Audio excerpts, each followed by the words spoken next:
ओम कार्पण्यदोषोपगतस्वभावगवृच्छामि तं धर्मसमूढचेतः यश्रेयस्यानिश्चितं ब्रूहि तन्मे शिष्यस्य अहं चाति मां तां प्रपन्नम्। ओम नमो भगवते वासुदेवाय। नमो भगवते वासुदेवाय। ओम श्री कृष्णाय परिब्रह्मणे नमः।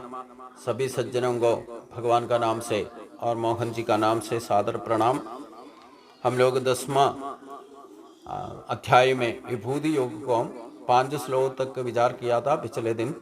अभी 6 से लेकर 11वां श्लोक तक विचार करने का है। ये यथार्थ जो भक्ति योग शुरू होने के बाद यथार्थ भक्ति योग में आने पर हमें भक्ति योग सिद्धि के तौर पर क्या क्या हमारा स्वभाव में भगवान का ही भाव, तन्मयी भाव से हमें प्रकट होगा करके पिछले 2 श्लोक में भगवान ने स्पष्ट किया है। मतलब मनुष्य जन्म का सर्वश्रेष्ठ योग बोलने से, ये विशेष बुद्धि बोलने से हमें गुण दोष को पहचानने में हमारा बुद्धि बेंधा बुद्धि में बदलेगा। वही है यथार्थ विशेष बुद्धि। और आत्मज्ञान लेना है, वही एक भक्ति योग सिद्धि है। हमारा आत्मा के बारे में आत्मज्ञान का तौर पर, आत्मज्ञान ही ब्रह्मज्ञान है। तो हमारा जो माया बंधित रूप में 3 कवच से बंधित कवच होकर के हमारा आत्मा हमारा ही शरीर में बैठा है, वो कवच को, अज्ञता का कवच को भेद करके आत्मज्ञानी बनना ही एक भक्ति योग सिद्धि है। तभी हमारा ये मोह वलय से हम मुक्त होगा। हमें ईश्वर का दैवी का संपत्ति का जो 26 गुणों का पूरी तरह से हमारा स्वभाव में प्रकट होगा। ये सब भाव जो स्वभाव अभी भी प्रकट हमें हमारा शरीर के द्वारा, हमारा स्वभाव में जो अच्छा बुरा स्वभाव या भाव हमें प्रकट होता है, ये सब कुछ भगवान का ही भाव का तौर पर हमारा स्वभाव में आते जाते रहता है। इसलिए उसको ठीक तरह से भगवान का ही तन्मयी भाव में हम हमारा स्वभाव को जब तक बदलेगा नहीं है, तब तक हमारा भक्ति योग सिद्धि पूर्ण रूप से हमें प्रकट नहीं कर सकता। जब तक उसको प्रकट होगा वही जीवन मुक्त भाव है। तो मनुष्य और ईश्वर एक ही भाव में, अद्वैत भाव में जब तक हम तन्मयी भाव में पता नहीं चलेगा, तब तक हम द्वैत भाव में जब तक वर्ती करेगा, हमें ईश्वर प्राप्ति नहीं होगा। इसलिए अभी 6 श्लोक में भगवान जो आगे बता रहा है उसका ठीक तरह से हम समझना चाहिए। इसलिए श्रद्धा स्वरूप इसको सुनना है। आगे भगवान कहते हैं, मगर्षय सत्तपूर्वे चत्वारो मनवस्तदा मद्भावा मानसा जाता येषाम लोगा इमा प्रजा। इसी देवी के संपत्ति के साथ पूर्ण रूप से सृष्टि में आया हुआ, जन्म लिया हुआ कुछ लोगों के बारे में इसी लोगों में भगवान बता रहे हैं, जो सप्तर्षि का नाम से जानते हैं। और सनकादि 4 सृष्टि है। उसी प्रकार जो मन्वंतर आदि को परिपालन करने वाला मनु आदि, और भगवान का पूर्ण प्रभाव से जन्म होने वाला भगवान का एक ब्रह्मा का मानस पुत्र नाम का प्रसिद्ध है नारद महर्षि।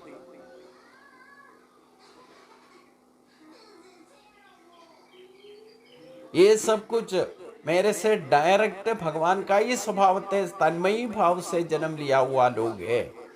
यही हम पहले समझना चाहिए। मतलब मनुष्य जन्म में ही सप्तर्षि बोलने से कौन कौन है? मरीचि, अंगिरस, अत्रि, पुलस्त्यन, पुलहन, क्रतु, वशिष्ठन, ये सप्तर्षि का नाम से प्रसिद्ध है।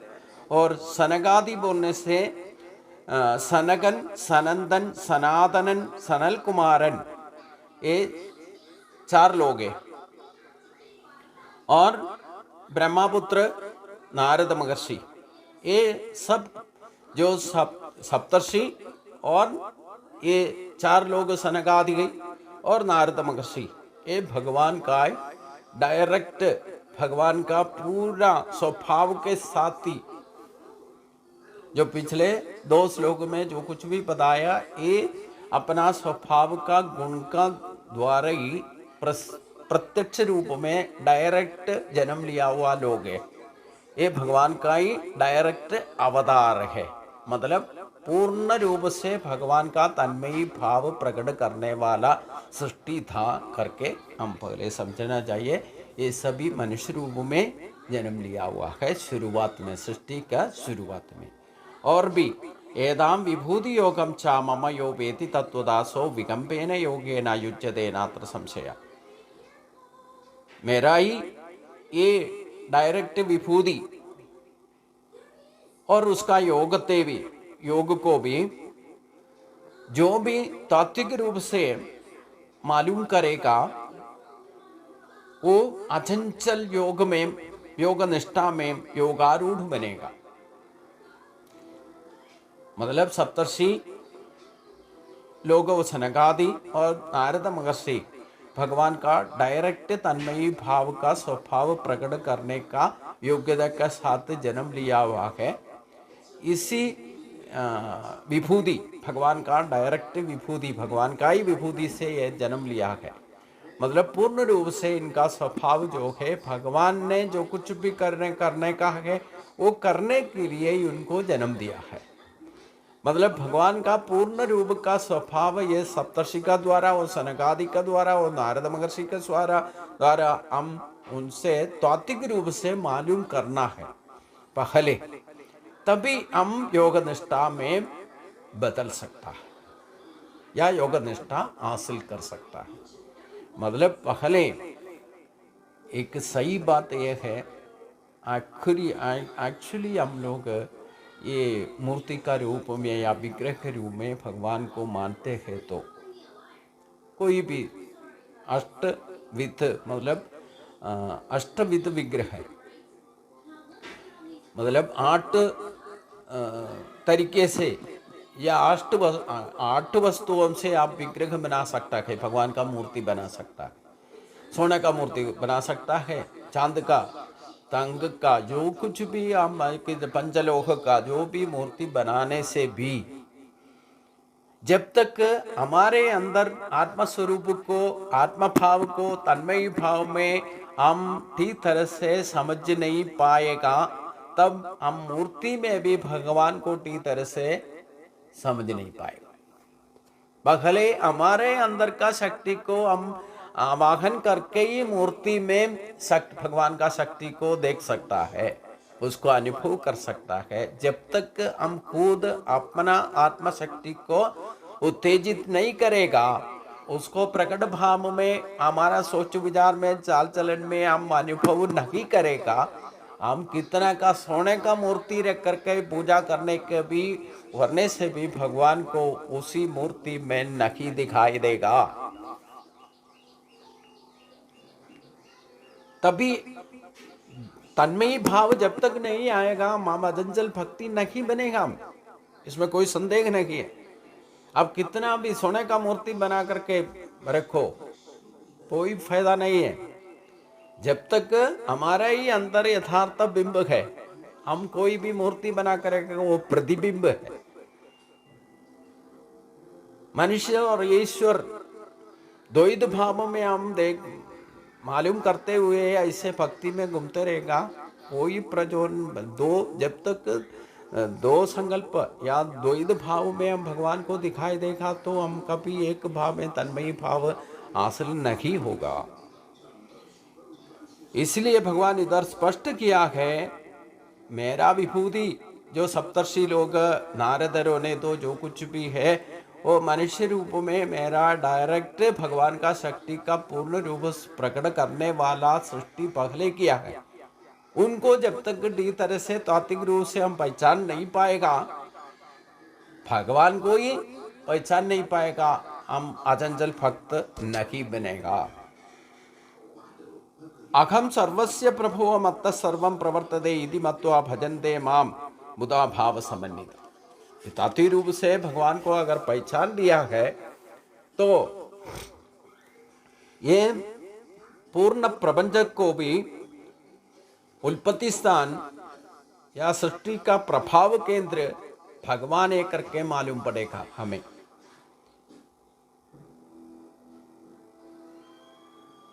ये सृष्टि का व्यवहार में अचंचल ब्रह्म को चलनात्मक होने पर वो चंचलित रूप में हम जो कुछ भी दिखाई देता है वो भगवान का ही प्रभाव से, भगवान का ही हरकत से जो कुछ भी होता है हमारा शरीर का द्वारा ही हम इसको मालूम करना है।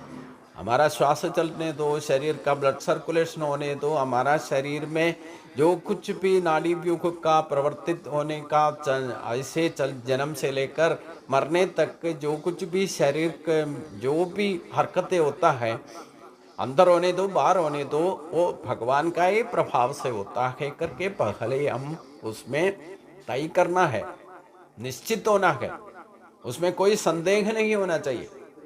इस प्रकार जो विज्ञान बोलने से विवेकी बनेगा तो हमारा शरीर में ईश्वर शक्ति को जब तक हम पहचानने नहीं आएगा हमें परम प्रेम भक्ति नहीं आएगा। मैं बोला ना, जब तक हम खुद हमारे अंदर ईश्वर शक्ति को एक्टिवेट नहीं करेगा हम सोने का मूर्ति रख करके भी पूजा करने से भी भगवान के बारे में कुछ भी महत्व को नहीं जानेगा। इसलिए गीता ठीक तरह से पढ़ने के बाद ही हम पूजा पाठ का क्रिया योग में करना है करके बताता है। जब तक हम खुद भगवान को अनुभव नहीं करेगा तब तक हम हर जगह में भगवान को कैसे मालूम करेगा।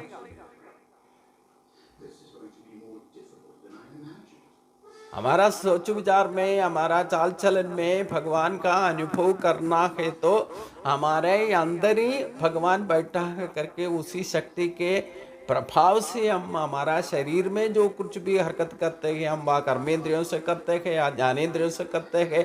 जो कुछ भी नाड़ी व्यूह का द्वारा हम जो कुछ भी मेमोरी का रहने दो, ग्राफिंग पावर होने दो, वाट एवर डिस शरीर के अंदर जो कुछ भी होता है भगवान का ही प्रभाव से होता है करके तय करना है, उसमें कोई संदेह भी नहीं होना चाहिए। तभी हमें अचंचल भक्ति बन सकता है।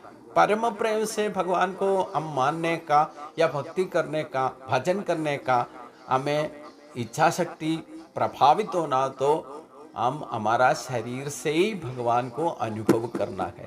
इसलिए भगवान को कभी विश्वास करने का नहीं है, अनुभव करने का है। तभी हमारा प्रेम भक्ति होगा, तब हमारा विचार क्या होगा वो भगवान खुद बता रहे, मच्चित्ता मद्गत प्राण बोधयन्त परस्परम कथयन्त स माम नित्यम तुष्यन्ति च रमन्ति च। ये प्रेम भक्ति है, ये परम भक्ति है। उसी तन्मयी भाव को जो हासिल कर दिया उनका मन हमेशा भगवान का ही विचार में ही रहेगा। वो पूर्ण रूप से मन को अर्पित करेगा। उसका कोई इंद्रिय वृत्ति होने दो, चाल चलने दो, भगवान का ही चरण में पूर्ण रूप से अर्पित करके विवेकी बन करके जो कुछ भी बोलता हो, जो कुछ भी करता हो, परस्पर आत्मा बोध से बात करेगा। उसी के द्वारे में सत्संग कहते हैं। जो परम प्रेम भक्ति को ठीक तरह से समझने वाला सज्जनों के साथ में मिलजुल के रखने के मतलब वो परस्पर बोधवल्कर करेगा, कीर्तन करेगा, भगवान को ही अलावा और कुछ भी इस दुनिया में नहीं करके उनसे हम मालूम कर सकता है। मतलब मच्चित्ता मद्गत प्राण बोधयन्त परस्परम, ये संस्कृत होने पर भी उसी में हम बोलते तो उसी में ही अर्थ समझ में आता है कि नहीं। कथयन्त सम, जो परस्पर जो कुछ भी कथा बोलते हैं अपना अनुभव का तौर पर करते हैं, जो कुछ भी भगवान का ही महत्व को उनसे ऊपर उठाने के लिए हम परस्पर बात करेगा। उसी में हमारा परम भक्ति को दृढ़ता हासिल कर सकता है। जो अपना अपना अनुभव का दौर में, मैं भगवान का परम प्रेम भक्त बनने पर मेरे को भगवान का ही बारे में अपना जिंदगी में जो कुछ भी अनुभव होगा वो आप लोगों को बताने से, और आप लोगों को जो कुछ भी अनुभव होगा वो हमें बताने से, इसी को बोलते हैं परस्पर भावयन्तः बोधयन्त परस्परम। जो अपना अपना भगवान का द्वारे जो कुछ भी भगवान का ही अनुभव जिसको हुआ है वो परस्पर अपना अनुभव को बांटने से, ये इसी को बोलते हैं बोधयन्त परस्परम। जो कुछ भी कथा का रूप में कथयन्तस्य माम नित्यम, ये हमेशा रोज हमने कुछ न कुछ अनुभव हमें मिलेगा, एक एक दिन व्यत्यस्त रूप से हमें अनुभव होगा। हम नित्य नैमित्य कर्म करते रहने से हमें एक एक दिन भगवान का बारे में हमारा सोच विचार में, चाल चलन में, अपना जिंदगी में अनुभव होते ही रहता है। वो हमें हमेशा शांति स्वरूप बना के रखेगा। हमारा इतना शांति आनंद हमें भौतिक कर्मों में नहीं मिलेगा।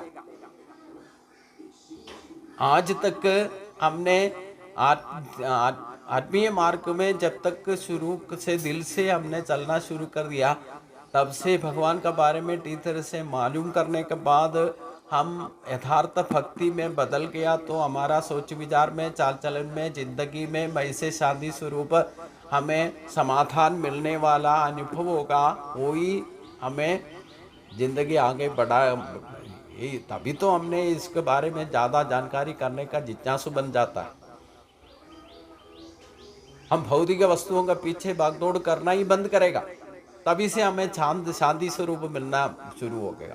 नहीं तो पूरा जिंदगी हम आगे पीछे अपना पेट के लिए या कुछ भी बोल करके भौतिक सुख के पीछे, इंद्रिय सुखों के पीछे, भोग सुख के पीछे भागदौड़ करने से भी वो हमें दुखपूर्ण बना देगा, दुख शोकमयप्रद हो जाता है। लेकिन भगवान का रास्ता में आ गया, परम प्रेम भक्ति में हम पहुंच गया, ऐसे हम भगवान का ही अनुभव मिलना शुरू कर दिया। भगवान का ही अनुभव, तन्मयी भाव हमारे सोच विचार में, चाल चलन में, काम करने में सब कुछ हासिल होगा, तभी हम यथार्थ शांति समाधान अनुभव भी करेगा। इसी अवस्था में जब तक पहुंचेगा नहीं है, तब तक यथार्थ भक्त भी नहीं बनेगा। इतना होने पर भगवान हमें कैसे अनुग्रह कृपा देता है करके आगे बताता है, तेषां सततयुक्तानां भजतां प्रीतिपूर्वकं ददामि बुद्धियोगं ता ये माम् उपायन्ति ते। इतना तक इसी अवस्था में जो भी भक्त परम प्रेम भक्ति का योग्य बन जाता है, उनको ही भगवान भगवत प्राप्ति के लिए बुद्धि योग देगा। जो भी रोज हमेशा भगवान को ही मन को बना कर रखे और परम प्रेम भक्ति से जो भजन करेगा, जो विवेकी बोलने से क्या है, विज्ञान रूप, ज्ञान को विज्ञान रूप मतलब भगवान का पूर्ण रूप से हमारा स्वभाव से, हमारा कर्मों में भगवान का अष्टचेष्ट हम अनुभव का तौर पर जो जानकारी लेगा वो ही विवेकी कहते हैं। जिसको विज्ञानी बन जाता है वो ही विवेकी है। तब तक जो परम प्रेम भक्ति से भगवान का भाव को तन्मयी भाव में अनुभव करेगा, उनको भगवत प्राप्ति का योग्य बुद्धि भगवान कृपा से देगा।